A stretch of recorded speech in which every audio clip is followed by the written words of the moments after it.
எவ்வளவு சீப்பான ஒரு உணர்ச்சியில் அவர் இருக்காரு பாருங்க. இதெல்லாம் உணர்ச்சி நிலை. இதெல்லாம் அப்படி சொல்லிட்டு உட்கார்றாரு. கேவலமா இல்லை உங்களுக்கு? நீங்க ஒரு முதலமைச்சரா? நீங்க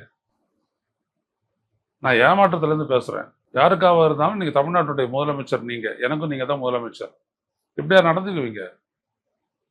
இன்னைக்கு இந்தியால உங்களுடைய மரியாதை எங்க இருக்குது, ஸ்டாலினுடைய மரியாதை இருக்குது அப்படின்றது ஒட்டுமொத்த நாட்டுக்கும் தெரியும். நீங்க இந்த மன்றத்தில் நின்றுட்டு அவரெல்லாம் குறைச்சிடவும் முடியாது. திமுக வந்துட்டு நீங்க வந்துட்டு அப்படின்னு கட்டிங் டு சைஸ் அப்படின்றீங்களா? அதெல்லாம் நடக்காது. அதெல்லாம் மோடினாலேயே முடியல, காங்கிரஸால முடியல, உங்களாலேயே முடிய போகுது. ஸ்டாலின் யாருன்றது நீங்க சொல்லிதான் மக்கள் எடுத்துக்க போறாங்களா? ஒரு 5 நிமிஷம் தான் பேசுனேன், அதுக்குள்ளே குளத்தூர் குமிரிடுச்சு. இப்படி இப்படி இல்லாம பேசுவீங்க. குளத்தூர் முதலமைச்சருக்கு பேச தெரியல, அவர் பத்திரிகையாளர் சந்திக்க மாட்டேன்றாரு. பேசுறதுக்கு என்ன ஆச்சுன்னு பாத்தீங்களா? இல்ல நீங்க உங்களுடைய கேள்வி தப்பு.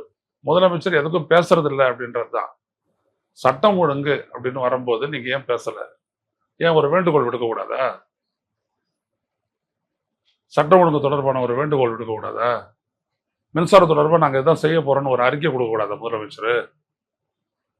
சட்டப்பேரவை இல்லைன்னா நீங்க பேசாதே இருப்பீங்களா நீங்க? இல்லையா? ஏன் அப்போ ஒரு விடயத்தில் வந்துட்டு உங்களுக்கு இதெல்லாம் பேசுறதுக்கு வந்துட்டு தெரியல அப்படின்ற ஒரு விடயம் ருசுவாகுதான் இல்லையா?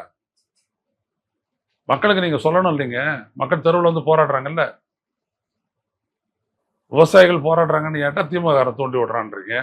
இப்போ மக்கள்லாம் வந்துட்டு ஒரு நாள் நைட்ல எல்லாம் கரண்ட் இல்லை அப்படின்னு சொல்லிட்டு போராடுறாங்களே, அதுவும் திமுக தூண்டி விட்டது தானே? அப்படி சொல்றீங்க அப்படின்னா நீங்க ஒரு பொறுப்பற்ற பேச்சாளர், பொறுப்பற்ற முதலமைச்சர். தெரியலையா உங்களுக்கு? ஒரு இடத்துல ஃபியூஸ் கேரியர் போடுங்கன்னா, ஆவடியில் போடுங்கன்னா தமிழ்நாடு ஃபுல்லாக வந்துட்டு பவர் ஃபெயிலியர் ஆகுமா? உங்களுடைய ஆட்சியே ஒரு ஜோக்கு அப்படின்றதான 30 நாள்ல நடந்த ஒரு பெரிய விஷயம். சொல்லுங்க. நீங்க எதை சாதனமா சொல்றீங்களோ அதை வேதனையா வந்துட்டு விவசாயிகள் போராடிட்டு இருக்காங்களே. அது வந்துட்டு அந்த நம்பர்ஸ் எல்லாம் படிக்கும் போது மட்டும் இங்கிலீஷ். ஏன் அது 3054.23 கோடி அப்படின்னு சொன்னா வராதா? எல்லா பாருங்க, எல்லாத்துக்குமே இதெல்லாம் கிண்டலுக்குரியவதான். இவ்வளவு காலம் இங்க தமிழ்நாட்டை தானே வாடுறீங்க. ஏன்னா தமிழ்ல 1 2 தெரியாதா? நான் கேட்கிறேன், தெரியாதா உங்களுக்கு? அதெல்லாம் நம்பர்ஸ் தமிழ்ல சொல்ல தெரியாதா உங்களுக்கு? அதுல என்ன பிரச்சனை இருக்கு? என்ன பிரச்சனை இருக்கா? யாருக்கு நீங்க முதலமைச்சர்? தமிழ்நாட்டுக்கு தானே. அவங்ககிட்ட போய் சொல்லுவீங்களா 3052.23 crores சொல்லுவீங்களா? அதுவும் 23 சொல்ல 23 crores அப்படி சொல்லக்கூடாது. புள்ளிக்கு அப்புறம் சொல்றது எப்படி சொல்லணும்ட்டு.